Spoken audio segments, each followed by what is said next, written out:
ये कहानी है भारत भूमि के उस शूरवीर की जिसने अपने तीर से दुश्मन की आंखों में अंधेरा भर दिया था। वो थे महान सम्राट पृथ्वीराज चौहान।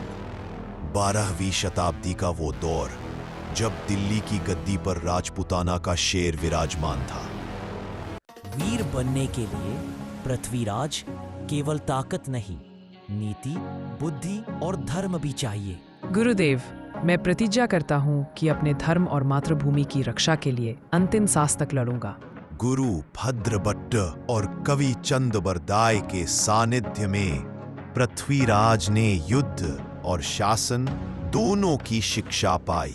कम उम्र में ही पृथ्वीराज ने दिल्ली और अजमेर की गद्दी संभाली। वो न केवल वीर योद्धे थे बल्कि न्यायप्रिय शासक और कवियों के संरक्षक भी थे।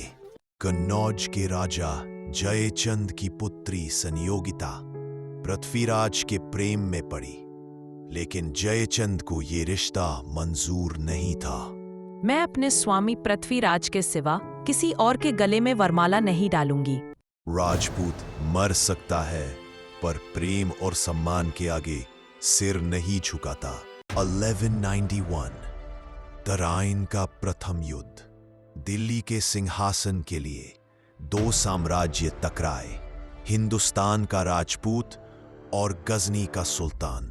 आज हिंद की धरती को अपने कदमों तले दबाऊंगा। भारत की मिट्टी पर पराई तलवार नहीं चल सकती। गौरी की सेना टूट गई और उसे बंदी बनाकर पृथ्वीराज ने रिहा कर दिया, राजपूताना की मर्यादा निभाते हुए। पर गौरी ने वचन की कद्र न की। अगले वर्ष फिर लौट आया, छल और विश्वासघात के साथ। संख्या में कम पर साहस में सबसे आगे राजपूत सेना लड़ी अंतिम सांस तक। अब बताओ चौहान, कहाँ गया तुम्हारा अभिमान?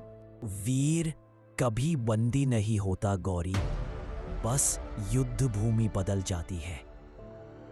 कवि चंद्रबरदाई ने योजना बनाई, एक अंतिम वार की। राजन, मैं आपको गौरी की दिशा बता दूंगा। आप एक ही तीर चलाइए।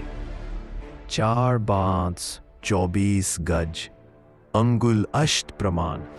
ता ऊपर सुल्तान है, मत चूको चौहान। पृथ्वीराज चौहान की वीर गाथा आज भी इस मिट्टी में गूंजती है। वो हार कर भी अमर हुए क्योंकि उन्होंने अपने धर्म, अपने प्रेम और अपनी वीरता से इतिहास रचा।